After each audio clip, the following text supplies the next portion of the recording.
രാഷ്ട്രീയ പ്രേമികളുണ്ട് നമ്മുടെ നാട്ടിൽ.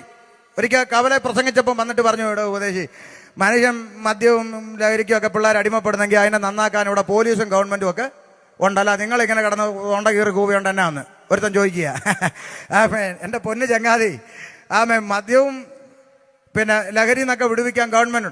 ഞാൻ ചോദിക്കട്ടെ, ഈ കാട്ടാക്കടയിൽ നട്ടലുള്ള ഒരുത്തനുണ്ടെങ്കിൽ ഇങ്ങോട്ട് കയറി വന്ന് ഈ മൈക്കേക്കൂടെ ഒരു ഉത്തരം പറയാം, ചോദ്യം ചോദിക്കാം, ഉത്തരം പറ.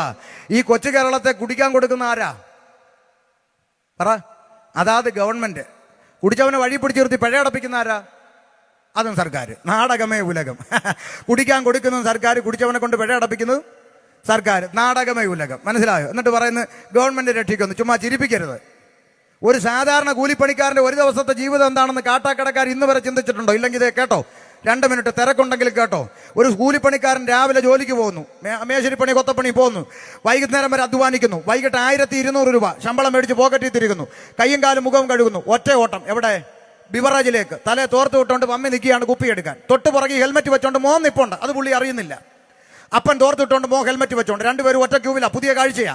1200-ൽ 700 രൂപ കൊടുത്ത് കുപ്പി എടുത്ത അപ്പൻ ബിവറേജിന്റെ മൂലെ മാറിയിരുന്ന് കുപ്പി അടിച്ചു തീർക്കുന്നു. അപ്പൻ ഫിറ്റാകുന്നു, കുപ്പി കാലിയാകുന്നു, മിച്ചം 500 ആകുന്നു. കണക്ക് ശരിയല്ലേ? മിച്ചം 500. കാലിക്കുപ്പിയും കൊണ്ട് അപ്പൻ ആടി ആക്രിക്കട വരുന്നു, കാലിക്കുപ്പി അവിടെ കൊടുക്കുന്നു, കുപ്പിക്ക് കിട്ടി 3 രൂപ. അരിക്ക് 1 രൂപയല്ലേ ഉള്ളൂ. വികസനമാണല്ലോ, വികസനം. അതുകൊണ്ട് 3 കിലോ അരി വീട്ടിലെത്തും. പെണ്ണുമ്പിള്ളയ്ക്ക് പരാതിയില്ല. അപ്പൊ 3 കിലോ അരിയും കൊണ്ട് ഇവൻ ആടി കൈനറ്റിക് കൊണ്ട് എടുത്ത് വീട്ടിൽ പോകുമ്പോൾ ദാ വരുന്നു അടുത്ത ഇരുട്ടടി. ഏത്? ആ വളവ് തിരിഞ്ഞപ്പോൾ ഒളിച്ചിരുന്ന് നിര പിടിക്കുന്ന ജീവി പിടിച്ചു, ഊതടാന്ന് പറഞ്ഞു ഊതി. ബാക്കി 500 ഉള്ളത് അവനും. ഇതല്ലേ ഇവിടെ നടക്കുന്നേ? ആണോ? വിൽക്കുന്നിടത്ത് പോലീസ് കാവല്, വിറ്റ് കഴിഞ്ഞാൽ അടുത്ത വളവില്. കാരണം ഏമല്ല അതിലെയാണല്ലോ വരുന്നത്. വിൽക്കുന്നിടത്ത് അടി ഉണ്ടാകാതിരിക്കാൻ ഏമാന്മാർ കാവല് നിൽക്കും. വിറ്റ് കഴിഞ്ഞാൽ അടുത്ത വളവിൽ പോയി ഒളിച്ചിരിക്കും. PSC പരീക്ഷയ്ക്കിടാൻ പറ്റിയ ചോദ്യമാ. കേരളത്തിൽ ഒളിച്ചിരുന്ന് നിര പിടിക്കുന്ന ജീവി. പിള്ളേർ കണ്ണും പൂട്ടി എഴുതും കേരള പോലീസ് ഒന്നും ഇല്ലേ? ഈ പറയുന്നൊക്കെ ഉള്ളതാണോ? ഇവിടെ നടന്നുകൊണ്ടിരിക്കുന്ന കാര്യമാണ്. എന്നിട്ട് പറയുക കുടിക്കാൻ കൊടുക്കുന്ന. ഇപ്പൊ ഗവൺമെന്റ് ഏറ്റവും പുതിയ വാർത്ത, ഗവൺമെന്റിന്റെ നേതൃത്വത്തിൽ ഗ്രാമാന്തരങ്ങളിൽ കള്ള് വിതരണം ചെയ്യുമെന്ന.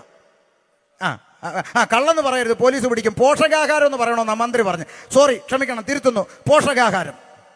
എന്റെ ഭാഷ പറഞ്ഞ അംഗൻവാടി പഠിക്കുന്ന പിള്ളേർക്കും കൊടുക്കണം സാർ ഒരു കുപ്പി പോഷകാഹാരം ഉപ്പുമാവിന്റെ കൂടെ. കാരണം 10-ലും 11-ലും ഒക്കെ വെട്ടും കുത്തും നടന്നൊക്കെ ഔട്ട് ഓഫ് ഫാഷനായി. ഇനി അംഗൻവാടി തൊട്ട് വെട്ടി തുടങ്ങട്ടെ. നശിക്കണമല്ലോ. അതുകൊണ്ട് ശ്രദ്ധിച്ചോ, ഇവിടെ നടക്കുന്ന ഭരണകൂട കോമരങ്ങളെല്ലാം മാറി മാറി മാറി വരുന്ന ഭരണകൂട കോമരങ്ങളെല്ലാം അവരുടെ 2-3 തലമുറയ്ക്ക് ജീവിക്കാൻ കഴിയുന്നത് ഉണ്ടാക്കിയിട്ടിട്ട് കളം വിടണമെന്നതിന്റെ അപ്പുറത്ത് ഇവിടെ പൊതുജനത്തെ കുറിച്ചോർത്ത് ഭരിക്കുന്ന വേദനിക്കുന്ന ഭരണകൂടമൊന്നും ഇവിടെ ഇല്ല. അപ്പൊ ചിലർ പറയുന്നത് കമ്മ്യൂണിസ്റ്റുകാരെ അങ്ങനൊന്നുമല്ല. കമ്മ്യൂണിസ്റ്റ് ഭരിച്ചാലും നാളെ കോൺഗ്രസ് ഭരിച്ചാലും